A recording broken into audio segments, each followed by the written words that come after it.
Buenas noches, amigos. Una de las impresiones más fuertes a nivel de imagen que yo me he llevado en la vida tuvo lugar hace ahora unos 13 años en un paraje boscoso de Cataluña. Andaba yo buscando las pistas de una pareja de individuos que en su locura, en su delirio, en su propio misterio, habían puesto fin a sus días arrojándose a la vía de un tren, convencidos de que iban a viajar a otro mundo. Sobre sus pechos, con ausencia de cabeza, aparecía una nota que decía: los extraterrestres nos llaman. Era un caso añejo, antiguo, hacía mucho tiempo que había transcurrido, y sin embargo, en aquel bosque bajo, que por momentos se iba opacando, y al tiempo además que el manto de la oscuridad iba llegando, se me iba haciendo más próximo, como si de alguna forma no hubiese transcurrido tanto. Es lo que se llama sugestión. ¿Alguna vez os habéis perdido en el bosque? ¿Os habéis desorientado en un bosque? Cuenta el antropólogo y amigo de este programa, José Luis Cardero, que cuando uno entra a bosque adentro, ese maquillaje que llevamos todos de tecnología, de superioridad, ese maquillaje de sabiduría aparente, esa ínfula de grandeza se va deshojando poco a poco, como las capas de una cebolla, y bosque adentro de repente somos lo que somos, unos seres sumisos ante el misterio y la noche de la naturaleza. Yo iba en mis tribulaciones, sorteando algunos árboles, algunos ya viejos, y era un camino en mitad de nada y de nadie entre lo que era Sabadell y Tarrasa, dos urbes importantísimas, pero como una mancha, junto a una serie de edificios que fueron hospitales, una zona poco transitada. Y recuerdo, como si hubiese ocurrido ahora mismo, la sensación de en mitad de la arboleda, no es noche del todo, sino que hay cierta claridad de la tarde, rojiza.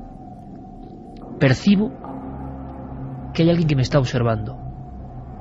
Miro a mi derecha y veo a un individuo de unos 55 años, inmóvil completamente, y que está sonriendo.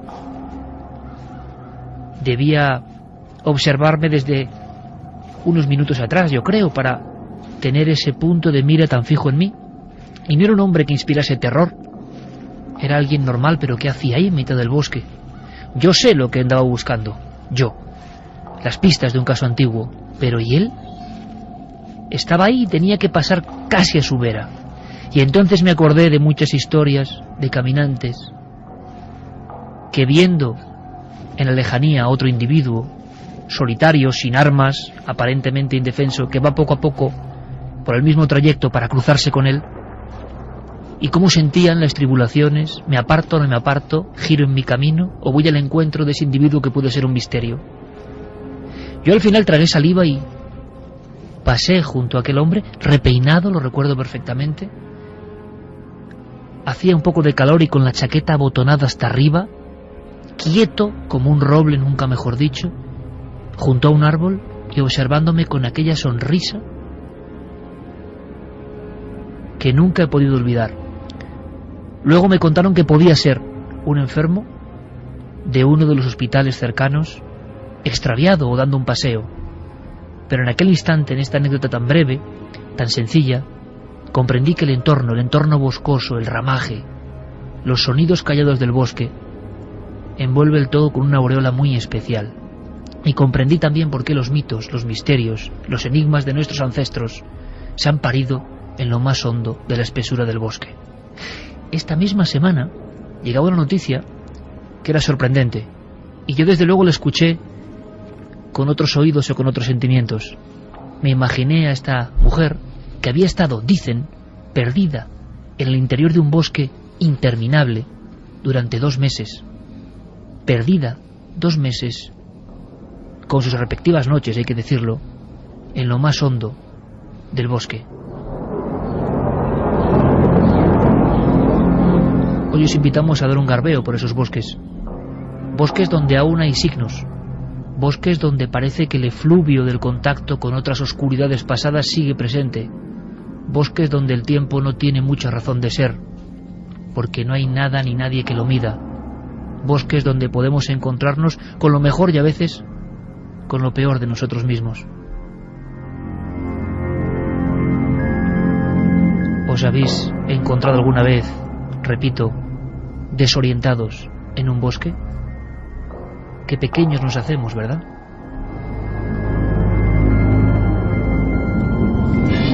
Carmen, buenas noches. Buenas madrugadas, Iker. Esa era la noticia que sirve de percha de actualidad de este programa y de este dossier y de este paseo por el otro lado de la radio y del misterio. ¿Una mujer es posible? ¿No es un error? ¿No es un fraude? ¿Cómo puede estar alguien 2 meses perdido en un bosque? Pues sí que ha estado junto a su marido, Rita Chetrien, 56 años. Iba en la furgoneta junto a su esposo. Tienen una especie de accidente en uno de los caminos, ya dentro del bosque. No funcionan los teléfonos móviles. El hombre coge el GPS que llevaba en la furgoneta donde viajaban porque iban hacia Las Vegas y dice que tiene que esperarle allí, que es mejor que ella se quede dentro de la furgoneta y que él volverá con ayuda. El hombre no ha vuelto a aparecer, Iker, y a las 7 semanas se encuentran a esta mujer casi muerta. Había perdido 14 kilos, había estado comiendo solamente nieve. Los primeros días, pues los pequeños snacks que tenían en la furgoneta guardados fueron su alimento, y luego ya, como no tenía absolutamente nada, empezó a ingerir nieve. Cuando la encontraron estaba casi en estado semi-inconsciente, casi muerta. Inmediatamente unos cazadores la encuentran y la trasladan al hospital. Y es entonces cuando empieza a relatar la historia.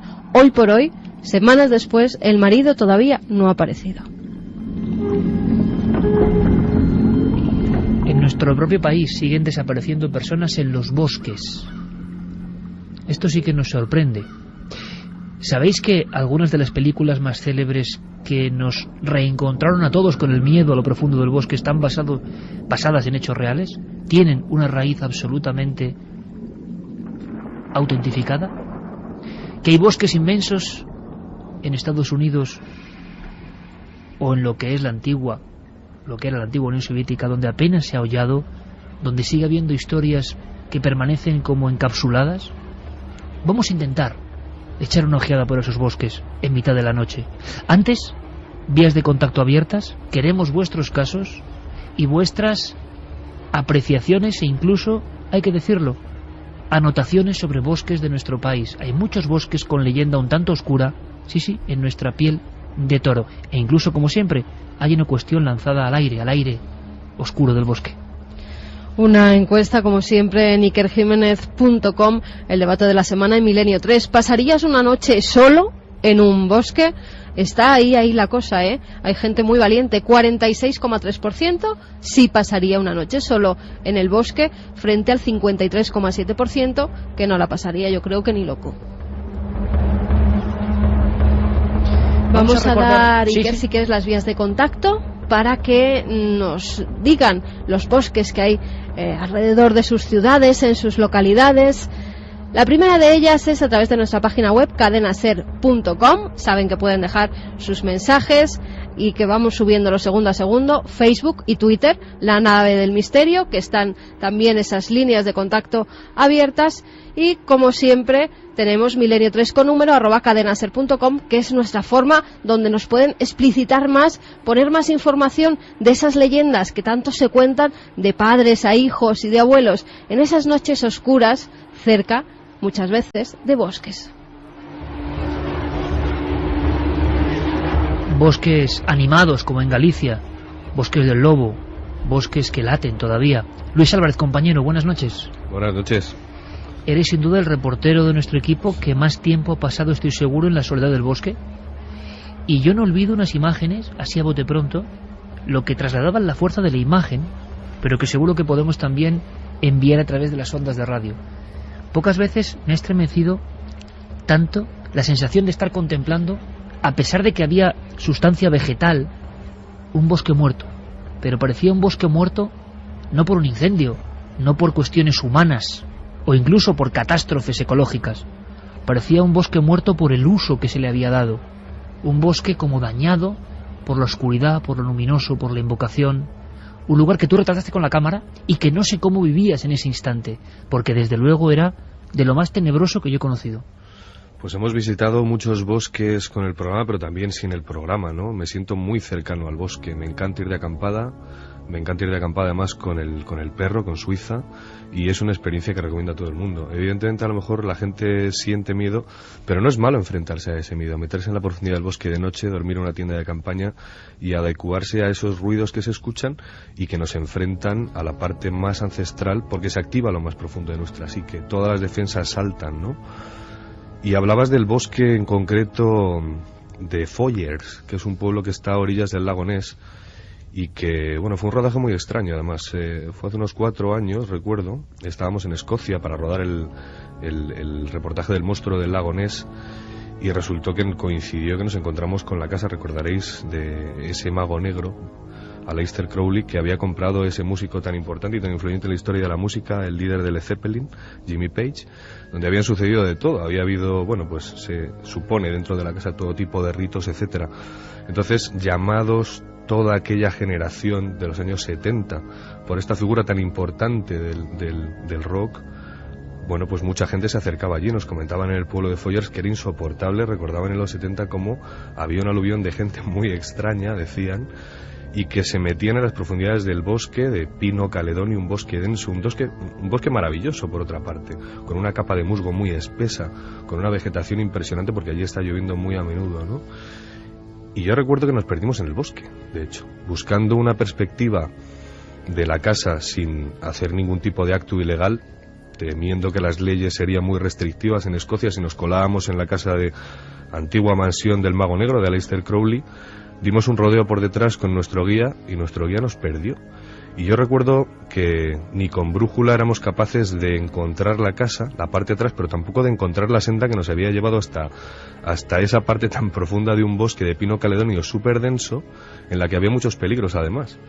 Y recuerdo además nubes de unos bichos que se llaman allí michis, no sé cómo se traduce aquí al castellano, pero también los tenemos en primavera, que pican, son una especie de mosquitos muy pequeños que picaban insistentemente. José Alberto Gómez, que era nuestro entonces ayudante de cámara, ahora operador de cámara, tuvo que tomar algún medicamento, echarse alguna pomada porque le pusieron la cara tremenda, ¿no? Y bueno, es curioso cómo cuando nos encontramos, por fin, atravesamos una especie como de zona oscura, como si hubiera caído una mancha de aceite inmensa en una zona del bosque en la que no entraba un solo rayo de luz, y descubrimos botellas antiguas, restos de fiestas, artículos de prensa, periódicos antiguos, y ahí empecé a darme cuenta de que hay ciertos lugares en el bosque donde, aunque no tengamos muy claro qué, pasan cosas, y se han hecho fiestas que recuperan algunos aspectos paganos que parece que habían desaparecido, que están en los procesos inquisitoriales y que parece que están muy lejanos, ¿verdad? Pero qué va, después de aquel viaje perseguido insistentemente una y otra vez, estos espacios, estos lugares del bosque donde todavía la gente se sigue reuniendo haciendo Dios sabe qué cosa, ¿no? Y Luis, con un sí o un no, porque me interesa y andaremos en ello. En España también, incluyendo España, ese paganismo, y también dividiéndolo, no asegurando que sea lo mismo ni mucho menos, pero esos encuentros con lo luminoso, con lo oscuro, con lo inmaterial, esas invocaciones, ¿crees que se están reactivando ahora? Que por ejemplo esta misma noche en algunos bosques, fuera de folclorismos y de diversiones, ¿se están efectuando estos ritos? Mira, estoy convencido porque sí que lo hemos podido constatar y de hecho vivir. No es nada folclórico, no pertenece siquiera al movimiento New Age que amaneció en los 70, no tiene nada que ver. Es gente muy bien organizada, con una gran cultura, gente que además ha indagado en viejos procesos, gente que ha recuperado la memoria de sus ancestros, gente que ha bosquejado, quizá que haya entresacado de los libros, porque hay mucha basura publicada sobre este asunto. Es muy difícil a veces encontrar exactamente qué es rito, qué es real y qué no lo es, pero hay algunas cosas que sí lo son. Vamos a hablar de ello, Luis. Vamos a intentar incluso pasear por España, porque historias de bosques terribles también las hay, las vamos a contar. Hay una que el cine popularizó y además con algo muy especial, un salto hacia adelante, una innovación tremenda, una visión cámara en mano, una especie de falso o no documental. Sí, lo que se mostraba era falso, pero al parecer basado en historias reales. Y todavía, 12 años después, poner estas grabaciones, a mí por lo menos me estremece. ¿Por qué? Porque me impresionó la película, lo que quería decir la película. El bosque era un personaje más, como tantas veces. ¿Queréis recordar? A ver si adivináis de qué película estamos hablando. ¿Ha oído hablar de la bruja de Blair? Algunas. ¿Algunas? ¿Sabe cuál fue el primer incidente? Verá, los vecinos y la gente de la zona cuentan historias sobre ella, pero también vi un documental en el canal Discovery o quizá en otro. Recuerdo que trataba sobre los fantasmas y leyendas de Maryland. Sí, mi abuela solía contarme esa historia. Me dormía con ella. ¿En serio? Sí, según dicen, si al oscurecer no te acuestas y deambulas por casa, la bruja Blair viene para cogerte. Creo que fue en el invierno, o quizás en el otoño del 44. Empezaron a desaparecer algunos de los niños y nadie supo nunca por qué desaparecían. Santiago Camacho, buenas noches. Buenas noches, Iker. ¿Qué hay de verdad en esta historia? Pues evidentemente la bruja de Blair como tal no existe, pero lo que sí sabemos, porque así lo declararon a la prensa sus creadores, es que la película está basada en lugares que existen, que no son curiosamente aquellos que están en los que se desarrolla la película ni en los que fue filmada, pero en un país como Estados Unidos, la potencia tecnológica por excelencia, con permiso de Japón, es posible que existan bosques de más de 600 kilómetros cuadrados, en los cuales el hombre todavía es un elemento extraño, un elemento hostil, donde las historias de antiguas maldiciones indias, de lugares encantados, de sitios malditos donde moran los espíritus de los algonquinos, o donde, como decían los antiguos indios, hay lugares donde se reúnen los cuatro vientos y no se puede pasar, o piedras que se tragan a la gente. ¿Es posible que en un país como Estados Unidos existan esos lugares? Existen, y hay 3 en concreto. 2 de ellos están muy cerca, se llaman el Triángulo de Bridgewater y con los Pine Barrens, que están muy cerca, curiosamente, de Nueva York. Bridgewater apenas está, para que te hagas una idea, a 30 kilómetros de Boston. Es decir, estamos hablando de una ciudad hipertecnificada, hipercivilizada, y te encuentras de repente en ese lugar mágico y distinto. Y sobre todo el Triángulo de Bennington, el lugar donde la gente se pierde y nunca más se la vuelve a encontrar.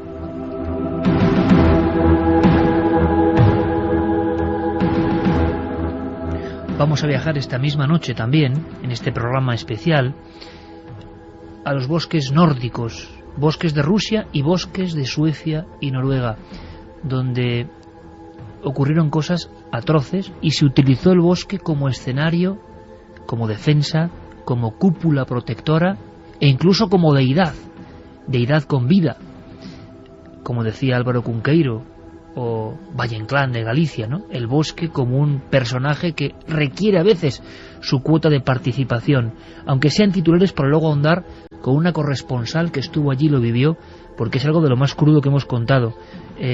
Yo creo que en España no se publicó más por lo horrendo de la historia. Aquí tenemos 2 páginas de ABC con unos dibujos que me gustaría por lo menos que los dibujos los describieras, Carmen. Te voy a describir los dibujos y te voy a leer el titular, que decía: el príncipe de las tinieblas bebe ahora la sangre de los niños suecos. Los dibujos son muy esquemáticos, son de niños de entre 4 y 9 años. Uno de ellos es pues como una especie de círculo con una cruz en medio de este círculo, la cabeza un poco vuelta como caída de alguien inerte, unos brazos en cruz, 2 piernas. Hay otro que parece que está tumbado, tiene los brazos también en cruz, las piernas estiradas y como muchos puntos encima, como si alguien le hubiera apuñalado en innumerables ocasiones, porque encima además hay un cuchillo negro. Y al lado un dibujo con la ingenuidad de los niños de una especie de encapuchado, como parece un nazareno, que alza los brazos. ¿Por qué? ¿De dónde vienen estos dibujos? ¿De dónde vienen estos dibujos? De niños que han sido testigos de auténticas misas negras, donde se han matado bebés, donde se han abierto el cuerpo de mujeres y donde incluso a estos niños pequeños les han hecho cortes en los brazos para después beber su sangre. ¿Qué fecha? La fecha es 16 del 3 de 1993. Ocurrió en lo más selecto de Europa, con el mayor nivel de vida. ¿Qué pasa? Bosque adentro. Os invitamos a este viaje después de las noticias. Cualquier sonido, y eso lo saben bien los naturalistas, los ecologistas, los investigadores de la fauna y de la flora, reverbera y se percibe de forma distinta en el bosque. Hay quien afirma desde lo más remoto de nuestra antigüedad común que el bosque y la naturaleza tienen sus códigos, sus lenguajes, que el hombre no sabe ya escuchar. Solo muy adentro y con mucho tiempo se puede percibir algo distinto, diferente. Fenómenos singulares que se repiten en los 5 continentes, allá donde haya masas forestales que se convierten un poco en cajas del tiempo. El contraste que comentaba Santiago Camacho es clarísimo. A 30 kilómetros de la tecnología, o a la vera misma de Nueva York, entre un bosque y una playa, donde por cierto hace poco aparecían los cadáveres de 9 mujeres. Lugares un poco frontera, lugares donde el encuentro con lo otro es posible. Seguimos indagando, Santi, en la verdad, en la raíz, nunca mejor dicho, auténtica de esa película, que dio la vuelta al mundo y que se convirtió en un gran éxito. Eran 3 lugares diferentes, utilizados como epicentro de fenómenos. Sí, el más impresionante de ellos es el Triángulo de Bridgewater, cerca de 520 kilómetros cuadrados al sureste de Massachusetts, que prácticamente es una zona boscosa impenetrable, en la que si te dijese que cualquier fenómeno paranormal o extraño que te puedas imaginar ha sido reportado en su interior, dirías, caramba, estás exagerando. Criptozoología, ovnis, rituales satánicos, fantasmas, prácticamente todo. Todo ello se vertebra alrededor de un lugar que se llama el pantano Homohock, el pantano del diablo, como lo llaman los lugareños, o como lo decían los antiguos indios algonquinos, el lugar donde moran los espíritus. Era un lugar prohibido para ellos. Y de hecho, por profanar ese lugar y por quitarles esas zonas boscosas, dicen que los antiguos indios lanzaron una maldición que decía que el hombre blanco jamás podría descansar y jamás podría sentirse seguro entre aquellos árboles. Y parece que eso se ha cumplido, porque aparte de esos misterios pues más o menos extraños o más o menos paranormales, también ha habido sacrificios rituales de animales, asesinatos de corte satánico, crímenes de bandas, un elevado número de suicidios. Fíjate, en 1993, en el bosque del río Freetown, que es una de las zonas de este lugar y parque natural, se dio un caso que casi es prototípico de muchas de las cosas que han sucedido. Una pareja absolutamente normal, procedentes de Nueva York, iban a hacer turismo y a visitar el parque natural. Nada, ningún antecedente ni de malos tratos, ni de peleas, todos los dos con buenos puestos de trabajo, ningún historial psiquiátrico, y justo a unas millas de ese pantano, él detiene el coche, apuñala a su novia y acto seguido se quita la vida. Ese tipo de cosas suceden en el Triángulo con mucha frecuencia.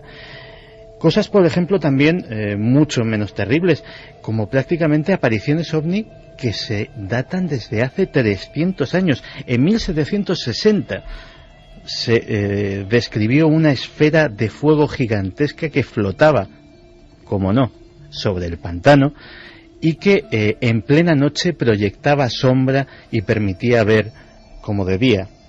También avistamientos de Bigfoot y de esos perros fantasmales que tanto abundan en estos lugares.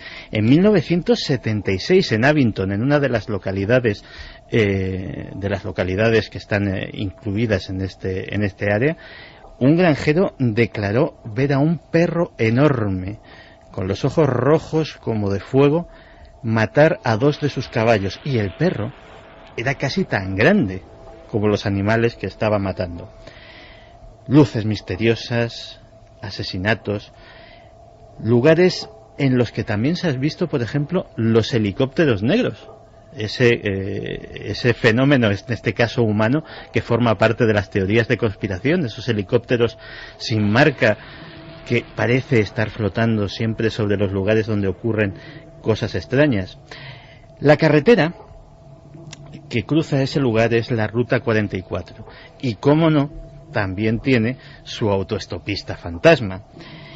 Además, podemos ver pues todo tipo de restos arqueológicos, incluso una roca en la cual, sin que nadie haya podido explicarlo, hay inscripciones fenicias, vikingas, portuguesas y inglesas.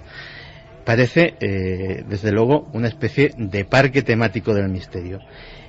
Pero ese es, siendo el lugar, digámoslo así, que más fenomenología extraña tiene, no es el lugar que más inspiró a los creadores de La Bruja de Blair. Muy cerca, en el estado vecino de Vermont, hay otro lugar que lo llaman el Triángulo de Bennington. Y el Triángulo de Bennington es una enigmática zona boscosa que se caracteriza porque entre 1945 y 1950 hubo una serie de desapariciones no aclaradas que tuvieron absolutamente en vilo a la zona y que siempre se daban en otoño, octubre, noviembre y diciembre. Todo empezó cuando en 1945 un hombre llamado Henry McDowell se escapó de la cárcel. Imaginémonos la típica escena de película en blanco y negro, los perros persiguiendo a un tipo pues con un traje a rayas de presidiario, y no pudo ser encontrado. Desapareció en lo más profundo del bosque. Bueno, que se escape un prófugo y desaparezca en el bosque tampoco es tan extraño, pero apenas 2 semanas después, un hombre llamado Midi Rivers, 75 años, el guía más avezado de la zona, llevaba de acampada a 4 cazadores. Es una zona en la que la caza es una de las industrias turísticas del lugar, y se adelantó apenas unos metros. Nada, lo que es doblar un recodo y salirse de la vista. Los 4 cazadores le perdieron de vista para siempre.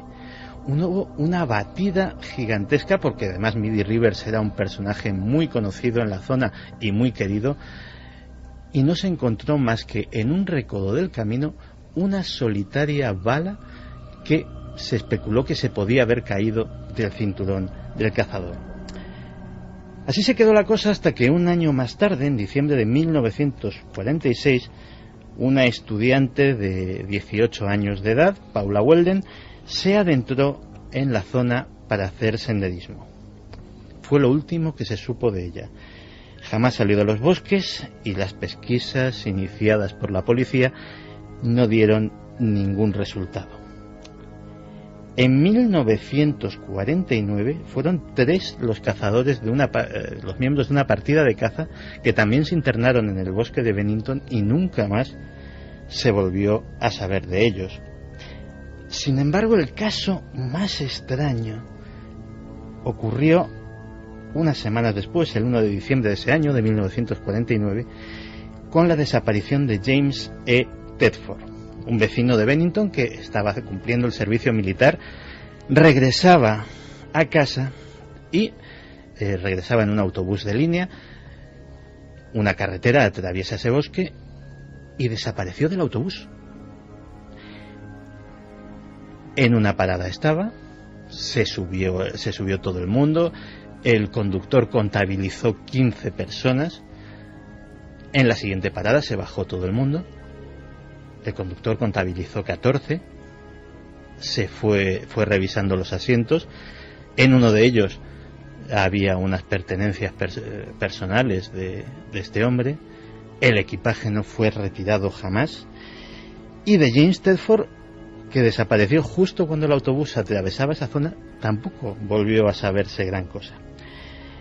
El año siguiente fue Paul Jepson, un niño de apenas 8 años de edad, también vecino de la zona, que estaba jugando en el terreno propiedad de sus padres, que tenían una granja. Su madre le perdió de vista apenas unos minutos para dar de comer a los cerdos. Cuando levantó la vista ya no estaba. Durante semanas, primero batidas locales, luego el propio FBI y finalmente la Guardia Nacional estuvieron peinando el bosque sin que se volviera a encontrar rastro del pequeño. Freda Langer, 28 de octubre de 1950, estaba haciendo turismo por la zona acompañada de un primo suyo. Era una mujer ya de cierta edad, tenía 50 años, no estamos hablando en este caso de una niña. Y bueno, pues en un lance del senderismo, pues cayó a un arroyo, se mojó, y como estaban a poca distancia del sitio donde habían acampado, le dijo a su primo: bueno, quédate aquí junto al arroyo, yo voy a la tienda, me cambio de ropa y seguimos camino. Pasó un buen rato, ya el tal primo decidió regresar al campamento, y en este caso sí que se volvió a saber de Freda Langer. Hubo, como en los casos anteriores, batidas en las que se peinó casi cada árbol del bosque, pero un año después apareció el cadáver. Lo curioso es que apareció en un sitio que ya había sido recorrido en repetidas ocasiones por las partidas de búsqueda, casi en un sitio evidente. El cadáver estaba en tal avanzado estado de descomposición que fue absolutamente imposible determinar las causas de la muerte. En la película de la Bruja de Blair se hablaba de signos, se utilizaban incluso trozos de ramas para componer una especie de ideogramas que se quedaron también en el inconsciente colectivo. En muchos de los bosques de Europa, incluso en las naciones más ricas, vamos ascendiendo ahora por Europa, vamos al corazón, por ejemplo, a Suiza, a Alemania, hemos encontrado signos hoy, como diría el profesor del Brío, signos esotéricos, extraños, indescifrables, o se pueden descifrar. Esos signos que jalonan algunos bosques por algo, delimitan espacios rito por algo, siguen visibles. Nuestro compañero Luis los ha visto. Sí, y en los bosques centroeuropeos, que son súper interesantes, en la zona alpina, por ejemplo, también en España, los hemos encontrado más de una vez, y son signos marcados sobre todo en los árboles. Mira, yo recuerdo en el rodaje que hicimos en Suiza, que fue también un rodaje muy especial, en Suiza, que trajimos varios reportajes. Recuerdo que estábamos en Burg, un pueblecito muy cerca de Interlaken, y nos dieron el chivatazo un antropólogo que había allí, Pierre Hani, de que había bueno, él me pasó el teléfono de una mujer que me decía: esta mujer es muy especial, dile que vas de mi parte, ella te va a atender. El bosque de Burg me habían advertido que era un lugar donde se paseaba la tropa de Odín. De hecho, fue el reportaje que hicimos, la tropa de Odín, los viejos guerreros de Wotan, buscando las almas de los ancestros, ¿no? Buscando las almas de los muertos, como si fuera una especie de procesión de ancestros no cristianizada, y que aquí en España tiene su reflejo en la Santa Compañía, un mito, el mismo, cristianizado. Pues bien, recuerdo que llamé por teléfono a ese número que me dieron y me senté a tomar un café con una mujer de unos 45 o 50 años, con una mirada muy especial. Y después de estarle convenciendo durante casi 1 hora y media de cuáles eran nuestras intenciones, recuerdo que me dijo una frase, me dijo: mira, lo que te voy a contar y donde te voy a llevar, no deberías de decirlo y no deberías de revelar cierta información, y deberías de tratarlo con mucho cuidado, porque por esto hace 4 siglos nos quemaban. Me lo dijo así, tal cual. Bueno, entonces yo le dije: trataremos con todo el respeto, bueno, que nuestro programa tiene, ¿no?, sobre las personas y sobre la información, y así fue. Nos condujo al bosque de Burg, no podría volver al lugar donde nos llevó. Eso es una cosa curiosa, porque nos perdió en el bosque directamente. Entramos en un bosque de hayas. ¿Exprofeso? ¿Le hizo un giro? ¿O es que es imposible? Es imposible. Que es una cosa que se repite, por lo que estoy viendo, Luis, en estos bosques, ¿no? Sí, es imposible. La orientación se va completamente. El urbanita se pierde. Sí, es imposible no perderse. De hecho, muchas veces ellos, incluso yo creo que también, si se meten en hasta cierta espesura, es difícil reencontrar la senda. ¿Por qué? Porque es como en las cuevas. Tú miras hacia adelante, pero no miras hacia atrás. Pierdes toda referencia espacial. Pues bien, subimos una loma y empezamos a ver una especie como de piedras muy antiguas que estaban como escondidas entre el musgo, entre las hojas, en una especie de círculo que era, no sé si natural o que habían talado hacía mucho, mucho tiempo, pero que seguía así, en círculo, un círculo que formaban los árboles, lo que dirían un lucus, ¿no? El lugar de reunión. Pues estas piedras formaban un círculo, eran piedras muy antiguas, y ella se descalzó y empezó a dar vueltas dentro del círculo en el sentido de las agujas del reloj. Y me dijo, introdúcete también. Además me dijo, descálzate, ¿no? Yo me introduje y recuerdo que me decía, ¿no lo sientes? ¿No lo sientes? Y yo, pues, hombre, no soy demasiado escéptico con ciertas cosas, con las energías, toda esta cuestión de energía sí que la verdad soy un poco escéptico, pero sí que es cierto que se notaba algo, no sé si quizá por la sugestión, pero se notaba algo muy especial. Y recuerdo a esta mujer canturreando con los ojos cerrados, con el viento enredándole en el pelo, como embebida en algo muy extraño, pero a la vez muy especial, que seguro que a la Iglesia no le hace mucha gracia porque son los antiguos ritos paganos. Ella se reunía seguramente no, ella se reunía en este bosque con algunos miembros de la comunidad, coincidiendo con algunas lunas, porque hemos perdido el calendario lunar, no sabemos cuáles son las lunas. ¿Se puede describir la sensación dentro de ese círculo talado, ese lucus? Es como una especie de sensación electrizante. Es decir, tuve esa misma sensación en otro bosque en Galicia, pisando sobre petroglifos también descalzo, en zonas que también me llevaron porque no sabría volver, en la zona de Bayona, zona increíble por cierto, y bueno, pues podéis imaginar, había restos de haber habido, no hogueras, pero sí pequeñas luminarias encendidas para no revelar la posición desde lejos, ¿no? Aunque considero que no sería fácil encontrar, ver desde otro punto de aquel bosque, muy cerquita de Interlaken, digo, no sería muy fácil de descubrir a esta gente haciendo eso, y en caso de que les descubrieran no creo que pasara absolutamente nada, porque probablemente entenderían muy bien qué es lo que estaban haciendo.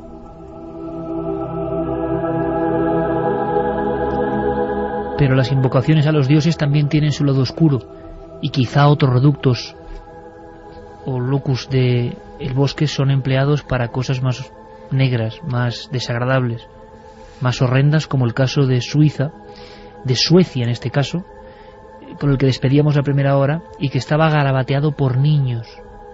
La gran pregunta era por qué los niños tenían que plasmar algo tan desagradable en unas cuartillas blancas. La fuerza del dibujo, del trazo de un infante, es algo que nada puede superarlo. En el fondo son como los códigos de la prehistoria, esa especie como de claridad que se ve con ojos mágicos, unos trazos clarísimos que nosotros, aunque no seamos niños ya, sabemos interpretar. Algo dentro de nosotros nos comunica con esa realidad, en este caso tan terrible. Los bosques se teñieron de sangre en un país de la renta per cápita, del nivel de vida, y claro, hay quien dice que fue como un chispazo colectivo del que debieron muchos de los escritores de novelística criminal nórdica, que luego se han hecho muy famosos por estos acontecimientos de los años 90. Vamos a bucear un poco en ellos, aunque sea fuerte.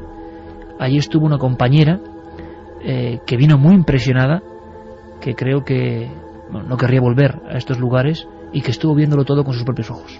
Sí, esto fue un escándalo muy grande que además se intentó tapar en toda la zona de Suecia, Noruega, Dinamarca, Finlandia.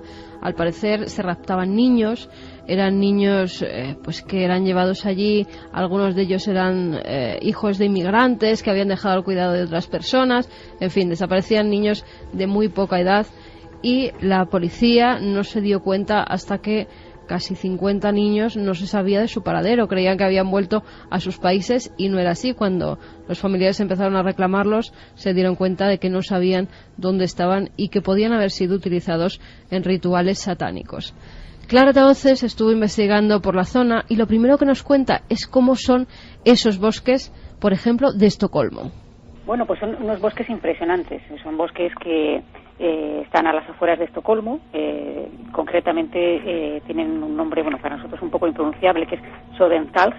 Pero bueno, lo cierto es que estos bosques en invierno son crudísimos, son temperaturas muy bajas, donde hay grandes capas de hielo de hasta 30 centímetros, nieve, o sea, son bastante inaccesibles. Entonces es una zona muy extensa, muy vasta, y entonces claro, ahí la posibilidad de esconder cuerpos o enterrar, pues claro, es una de las cosas que se barajó en su momento, incluso se estuvo buscando allí en esa zona, ¿no?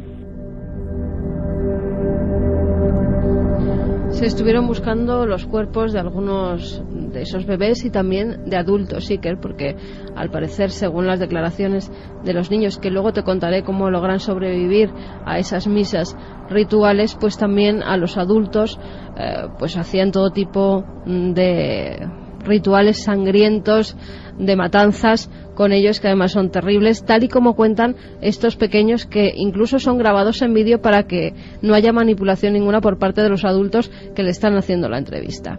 Clara, cuando llega a esta zona, se entera de estos casos y empieza a investigar. Y es entonces cuando da con esa desaparición de los niños en los campos de refugiados. Esto es lo que la cuentan. A principios de la década de los 90 empezaron a desaparecer niños de los campos de refugiados. En esa zona hay muchísimos refugiados, muchísimos inmigrantes. Hay como un 43% de la población de esa zona que son inmigrantes, o sea que es un nivel muy alto. Y bueno, pues empezaron a desaparecer niños, y hablamos de más de medio centenar de niños, de unas edades bastante cortas, de entre 4 y 15 años. Lo que pasa es que fueron desapareciendo de manera paulatina, y las autoridades no se dieron cuenta hasta que habían pasado prácticamente 2 años. De hecho, pues claro, el problema es que al ser inmigrantes o estar desarraigados, sin familias que pudieran darse cuenta de su desaparición, pues esto se hizo patente casi 2 años después, ¿no? Fue a través de los encargados de los campamentos de inmigrantes de Estocolmo quienes dieron un poco aviso a la Dirección General de Inmigración sueca. Y la policía empieza a investigar y se da cuenta de que no son crímenes comunes, por lo menos por los pocos testimonios que la gente dice haber visto dentro de los bosques, donde asustados se escondían detrás de algunos árboles, de algunos matojos, y veían incluso algunos encapuchados que hacían extrañas ceremonias, que tenían altares, que parecía que daban una especie de drogas que adormilaban a los pequeños, y que luego pues a muchos de ellos los asesinaban y escondían sus restos en esos bosques espesos. Clara nos decía que no eran crímenes comunes y nos habla de esos macabros rituales. Sí, ya había habido varias desapariciones y crímenes un poco extraños que alertaron un poco a las autoridades, y se empezaron a barajar hipótesis de todo tipo. Hablamos desde hipótesis que relacionaban estas desapariciones y crímenes con el tráfico de de órganos, la trata de blancas, y también pues se hablaba de posibles rituales pseudo-satánicos, ¿no?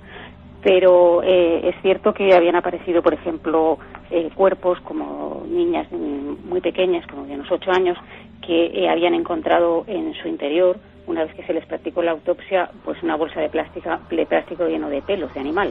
O sea, cosas muy raras, no eran crímenes comunes. Eran crímenes rituales. ¿Y cómo sale todo esto a la luz? Pues a través del testimonio de niños. Niños que la mayoría de sus padres estaban divorciados. Cuando pasaban los fines de semana con el padre, normalmente eran cuando sus progenitores, les llevaban a estas misas rituales para que fueran testigos, incluso para que participaran en ellas.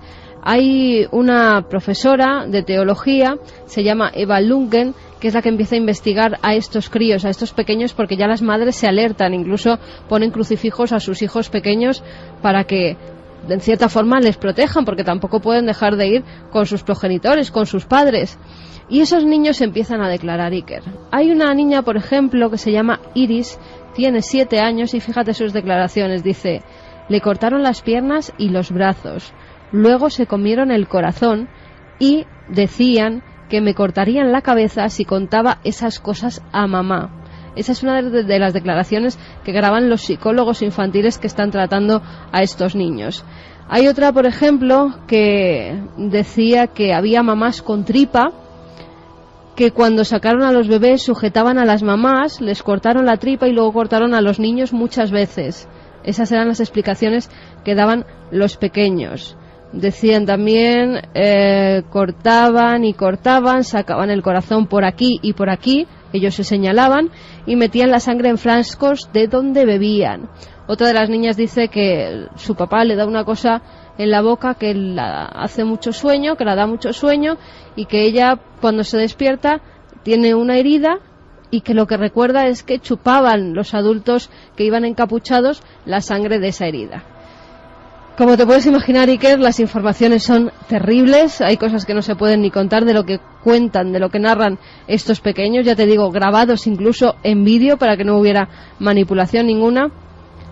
Y Clara nos cuenta cómo son esos niños suecos y las consecuencias que tuvieron.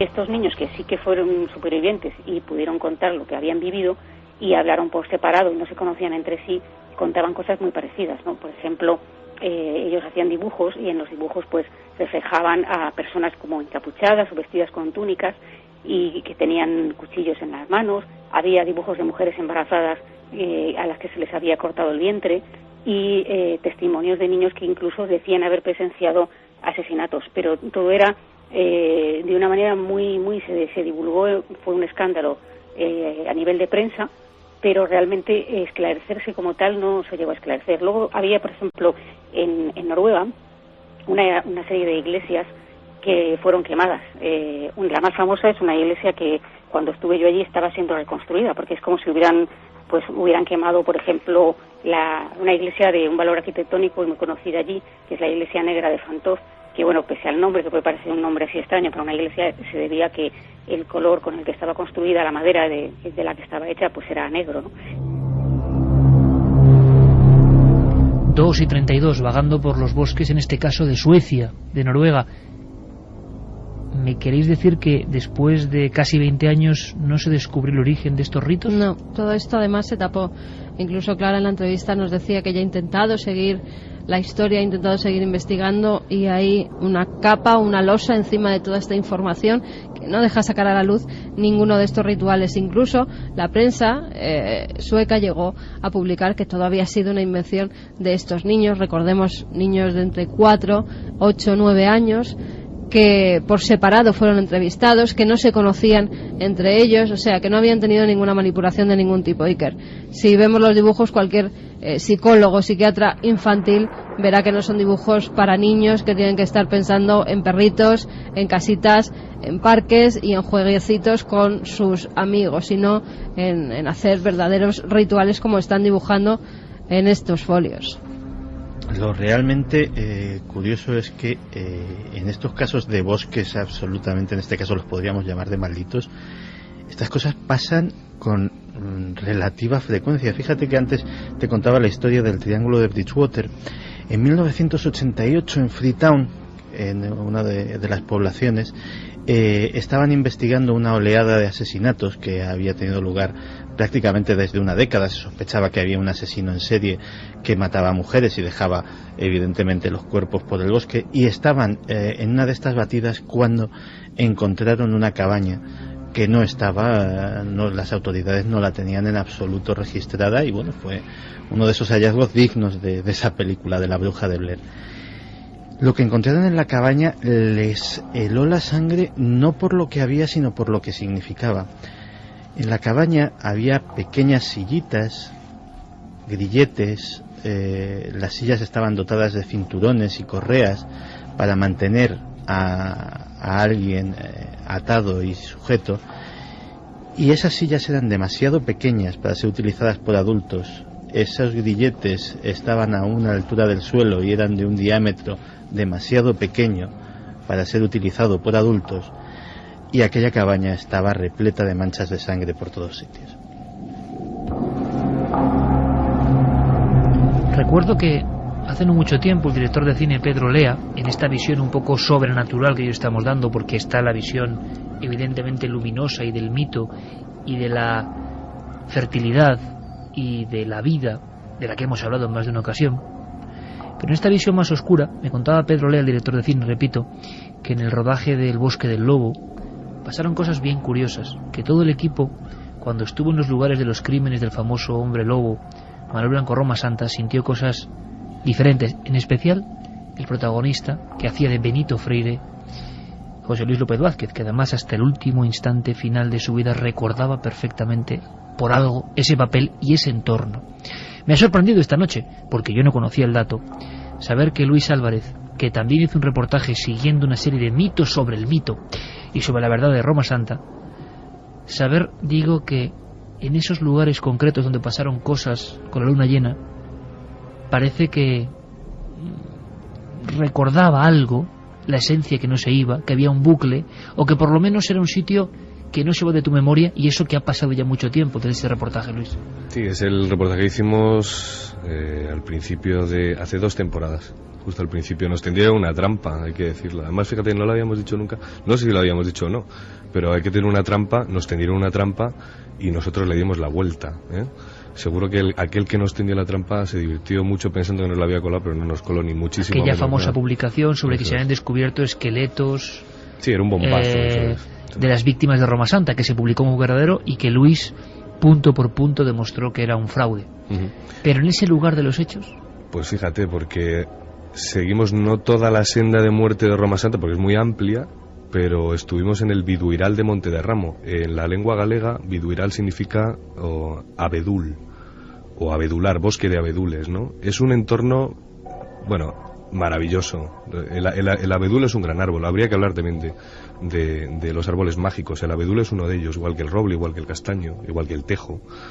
Es una zona preciosa, una zona protegida, y recuerdo que iba con el alcalde de Montederramo, que era un hombre muy afable, y se prestó desde su despacho de la alcaldía a llevarnos en su propio todoterreno hasta el paraje donde él consideraba que habían ocurrido estos crímenes, ¿no?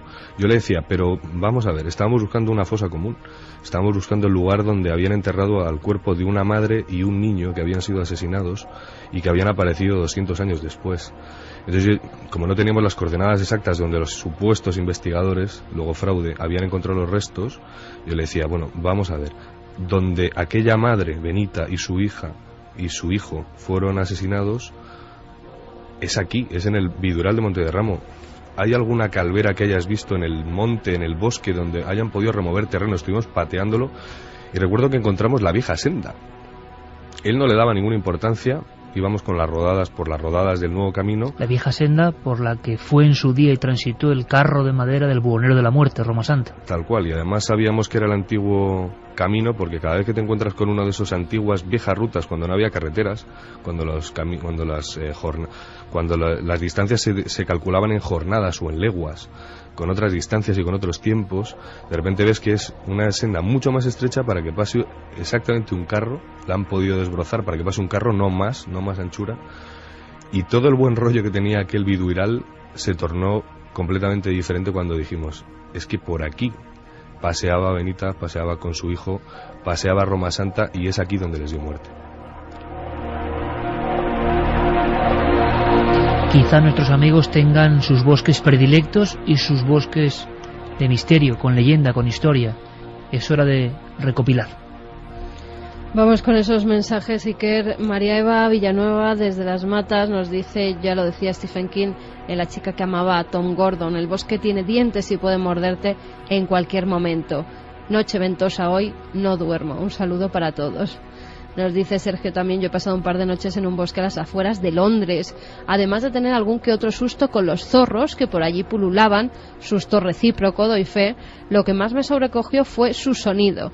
A medida que pasaban las horas, el bosque cobraba más vida y el volumen iba aumentando progresivamente. Imposible dormir. Muy buenas noches. Recuerdo el día que mi novio y yo junto a mi perro decidimos ir a la Sierra Norte de Sevilla. Íbamos buscando un lugar donde pasar un buen día de campo. No sé por qué, paramos en una pequeña arboleda en la que había un campo de fútbol, mesas y sillas de piedra. Decidimos quedarnos ahí, aunque el lugar no nos hacía mucha gracia, ya que estábamos absolutamente solos. Después de comer fuimos a dar una vuelta por la arboleda. Mi perro levantó el lomo y comenzó a empujarnos con el hocico. no le echamos cuentas, hasta que comenzamos a oír como si fuese una puerta que se abriese y se cerrase. Salimos corriendo y jamás hemos vuelto. No hace falta que el bosque sea grande y frondoso para aterrorizar. 1000 besos, Isa, desde Sevilla. Y doy fe de eso, un pequeño bosque puede aterrorizar perfectamente. Me estoy acordando de una anécdota de JJ Benítez con su mítico 124, en lo que él decía los abrasados pinares de Arévalo, aparcando el coche. Finales en los que yo he estado horas y horas y horas. Y que son bastante inocentes en aspecto, depende de lo que te ocurra dentro, claro. Son bastante inocentes o no, porque yo recuerdo ir con mi hermano de muy pequeños, 4 o 5 años, los dos solos por allí, y mi padre siempre nos decía, no os alejéis, no os alejéis. Y nos llevábamos cada susto porque veíamos galgos ahorcados desde esos pinos. Claro, era otro tipo de terror. Era otro tipo de terror, pero claro, para unos niños pequeños que ven el cuerpo casi esquelético de ese perro colgado, eran unos sustos, cogíamos unos traumas que no queríamos ir nunca a merendar a esos pinares. Esa triste estampa de la vieja Castilla, ¿no? Allí le ocurrió a Benítez una experiencia que podéis leer en su libro TV Operación Ovni, uno de los míticos y más desconocidos, una especie de ensueño, ¿no? Dentro del vehículo, con el sol, en Arévalo. Pero me estoy acordando de este mensaje, ahora seguimos con muchos más mensajes, queremos trazar una especie de mapa paralelo, y luego viene el túnel del tiempo, además con auténtica arqueología, esta noche con auténtica y entrañable arqueología de la radio y el misterio. Pero me acuerdo de la visión, con los ojos casi acerados por la luz, de Suiza, en la pastola alemana de Luis, en un bosque tampoco muy frondoso, en el río Órbigo, y cómo detectaba prácticamente algo, y cómo fue otra de las noches en las que se volvió a cumplir el mito de animal que nos protege, que es increíble cómo lo hacen, y en el bosque más. Uno se siente muy feliz cuando está en el bosque con un perro. A lo mejor, bueno, he hecho acampadas de noche, pero con gente, ¿no? Nunca solo, de verdad. Solo del todo nunca he estado dentro. He estado, digamos, entrando, andando, caminando, etcétera, en viejas sendas en el pueblo 1000 veces, ahí en Montemayor del Río, entre los grandes castañares o los robledales en los que estuvieron mis antepasados, porque al final no es más que eso, y que cuando tú ves el roble de 300, 200 años o el gran castaño que hay en la carretera de 200 años, dices, seguramente, seguro no, con toda seguridad, mi abuelo, mi bisabuelo y mi tatarabuelo se sentaron aquí. Y cuando estás con un perro dentro del bosque te sientes mucho más seguro. Y ellos notan perfectamente, y se vio en la grabación del río Órbigo, con aquella algazara que empezaba a sonar al otro lado del bosque, y cómo se ponía tu perra. Pues sí, lo único era un bosque sin entidad, porque era una chopera. Hay bosques sin entidad y hay bosques con mucha entidad. Cuando el árbol es autóctono hay entidad, bien. Cuando es una chopera que se va a talar en unos años no lo tiene. En este caso era una especie de chopera, alameda, algún platanero por ahí suelto también. Y estábamos acampados a la ribera del río, efectivamente. De repente hubo un sonido amplificado. No me ha sucedido esto nunca, ojo, o sea, recuerdo que además fue una cosa curiosa, porque los chicos se fueron a dormir en otra tienda de campaña justo a mi lado, y yo les llamé pero nadie respondió, con lo cual estaban ya dormidos y habían pasado apenas 5 minutos. Yo dije, vaya sueño que tiene esta gente, ¿no? Que bien duermen.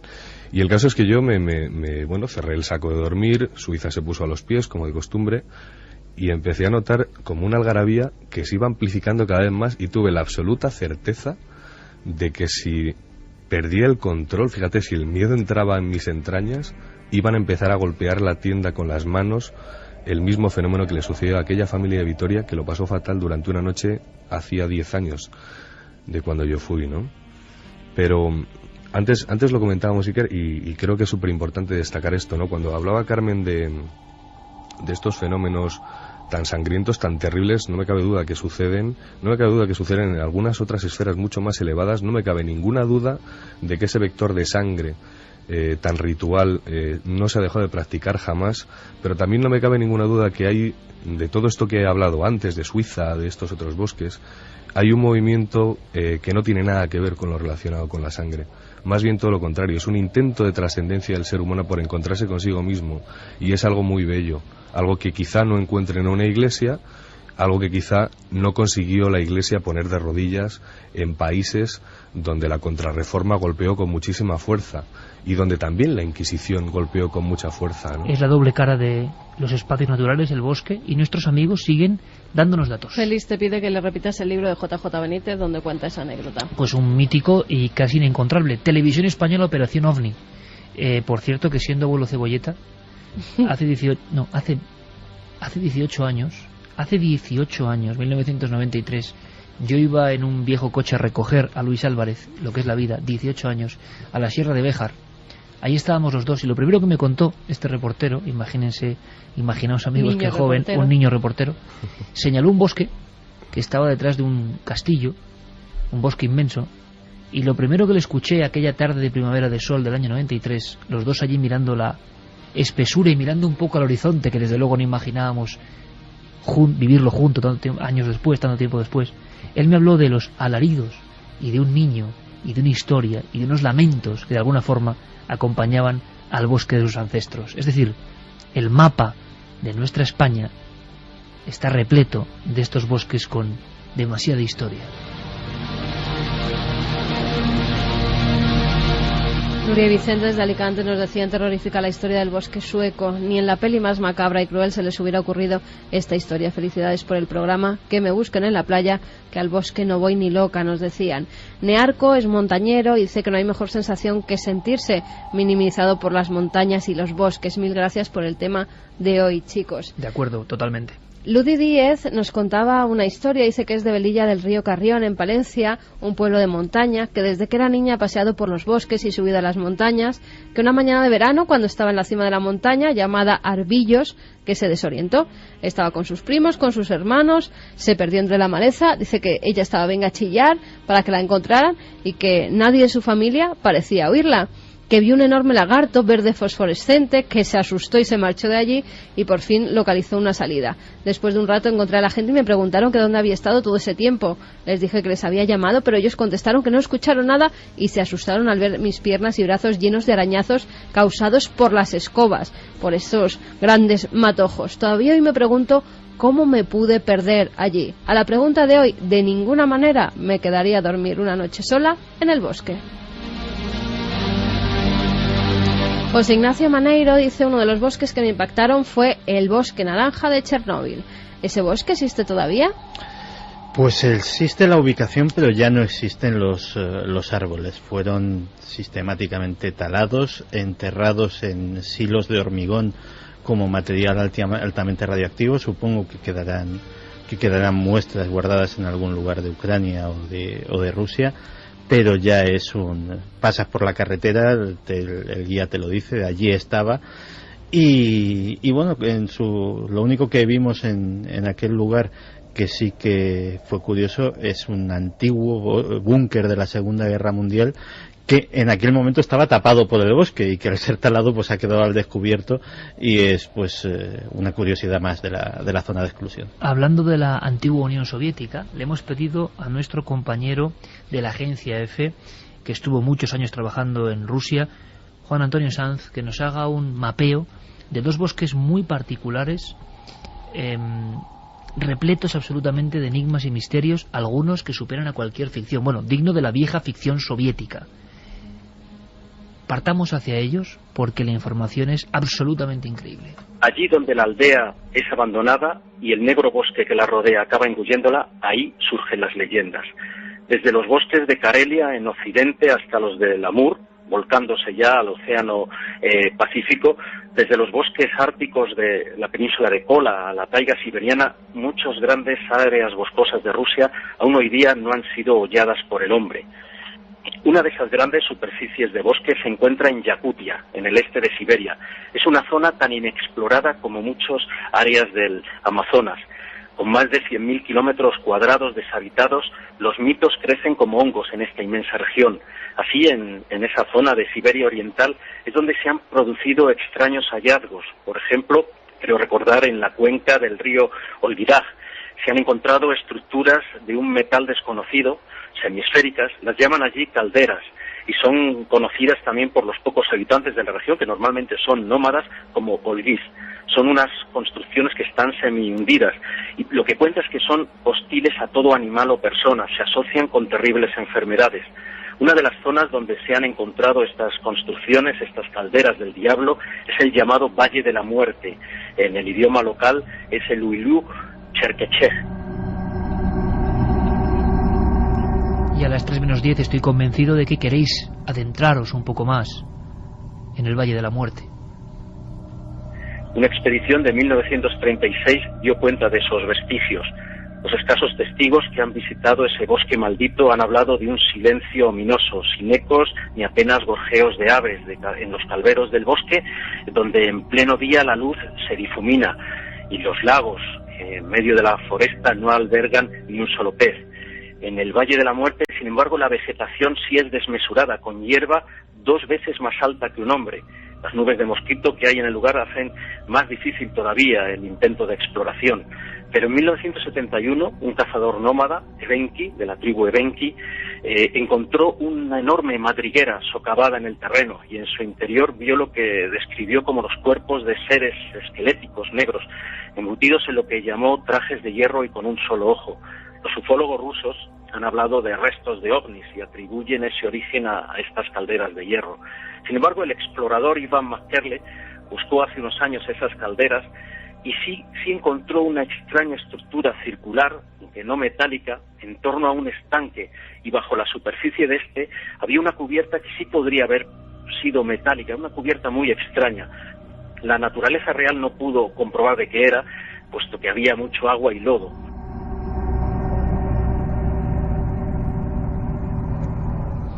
Bosques particulares, bosques diferentes, bosques con una especie de hálito propio.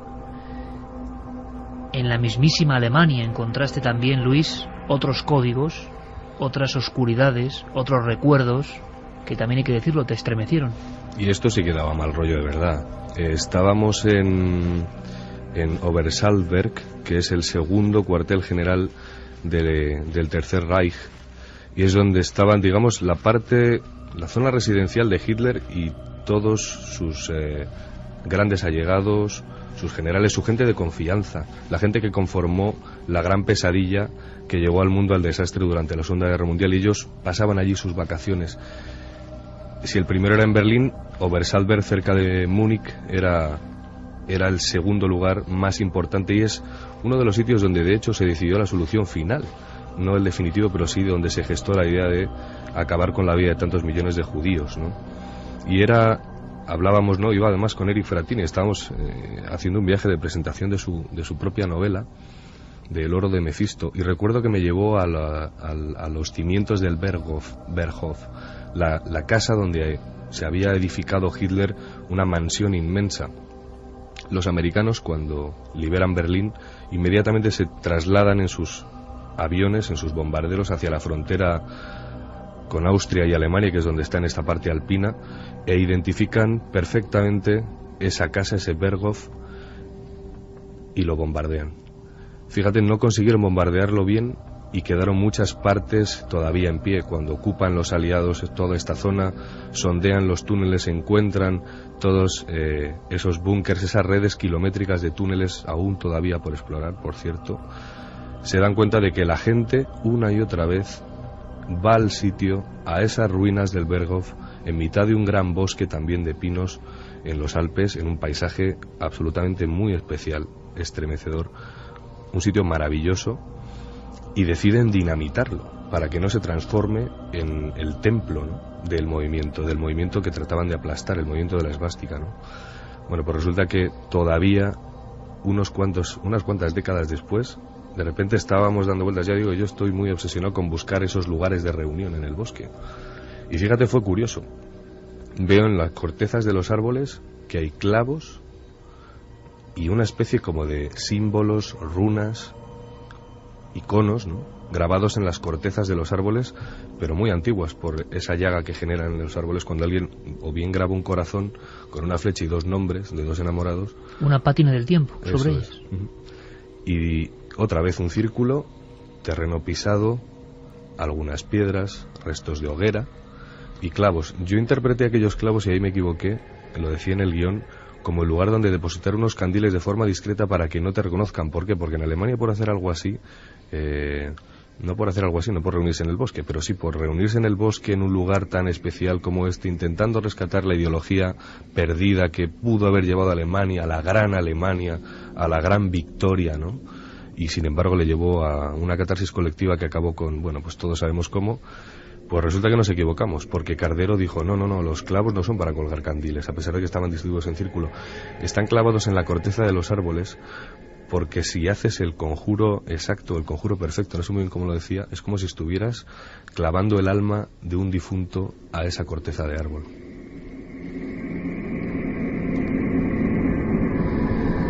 Vamos a hacer una cosa. Vamos a recorrer, aunque sea brevemente, España. Y lo hacemos con zonas que guardan todavía bosques madre y leyenda y misterio. ¿Qué mejor presentación para los bosques que lo haga casi un cronista, antropólogo, etnógrafo galaico, ¿no? Pues sí. Pemón Bouzas. Pemón Bouzas. Él es quien nos puede hablar de ese misterio de los bosques galegos. En general, porque es como la puerta. Se sigue considerando llave del otro mundo. Parafraseando al periodista y escritor Venceslao Fernández Flórez, hay que decir que el bosque gallego es un bosque animado, un ente antropomorfo en el que los árboles y los arbustos cobran vida mucho más allá de la propia de los vegetales, adquieren sentimientos y reflexiones propias de los humanos. Así es en la obra del escritor gallego y así es en la tradición gallega, en la que más allá de la animación de los árboles, el bosque acogía y acoge en su seno a seres extraordinarios, misteriosos y también temidos. El bosque gallego esconde las puertas entre los dos mundos, el de los vivos y el de los muertos, y por tanto esconde también a los guardianes de esas puertas y a los que son capaces de transitar entre uno y otro mundo con total naturalidad. En el País Vasco, junto a alguno de los grandes montes, en zonas boscosas, nos encontramos con restos de túneles y de brujería. En las faldas de Gorbea, en estos bosques, tenemos lugares de interés, sobre todo a nivel ya de brujería, porque hay bastantes cuevas. Tenemos, por ejemplo, la cueva de Mairulegorreta, que es una cueva muy importante con 12 kilómetros de galerías subterráneas, donde se encontraron los primeros restos humanos en el Gorbea. Entonces, en estas oquedades subterráneas, pues bueno, hay tradición de que las brujas se ocultaban, de que en los prados de ciertos colindantes a ciertos bosques de esta zona pues se celebraban sus aquelarres, y al final, pues lo que comentaba un poco al principio, ¿no? Lo que es la naturaleza y la leyenda pues se mezclan haciendo un paraje bastante inquietante. Leyendas inquietantes, casi como una serrana, pero del norte.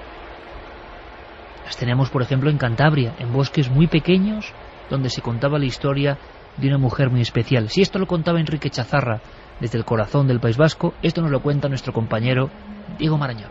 Esta historia se remonta, o el primer dato que tenemos de ella aparece en 1875, cuando Joaquín Fusté nos habla en una de sus obras de una bestia, de una mujer osa que evita en la medida de lo posible al ser humano, que tampoco ataca si no se la molesta, y que él describe como un ser cubierto de pelo, de cabellos largos y morenos, de manos ásperas, y que se cubre con una especie de jubón o de piel de cordero.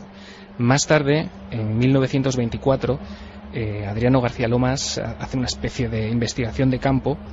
Se va hasta allí, hasta Vejes, y los lugareños es cuando le cuentan o le confirman la existencia de este ser, que al parecer se alimenta de castañas, de leche, de maíz crudo, que en alguna época del año, se alimenta de alguno de los cabritos, ¿no? o corderos que paren sus reses en ese rebaño. Y la tercera mención, y quizá la más importante y desmitificadora, de alguna manera, es la que nos da José Antonio Odriozola, que era un ingeniero de minas, que en 1966, intrigado por esta historia, localiza a una supuesta testigo de nombre Crescencia González, nacida en Tresviso, y que es quien le cuenta que la osa de Ándara era en realidad una pastora. Además proporciona un nombre, Joaquina López, natural de Vejes, nacida en 1818, y según esta testigo se trataba de una mujer muy velluda, al parecer afectada de la enfermedad de hirsutismo. Y entonces la testigo asegura a José Antonio Odriozola que esta mujer llegó a tener toda la cara cubierta de pelo y que avergonzada se retiró a vivir en estos bosques de Vejes.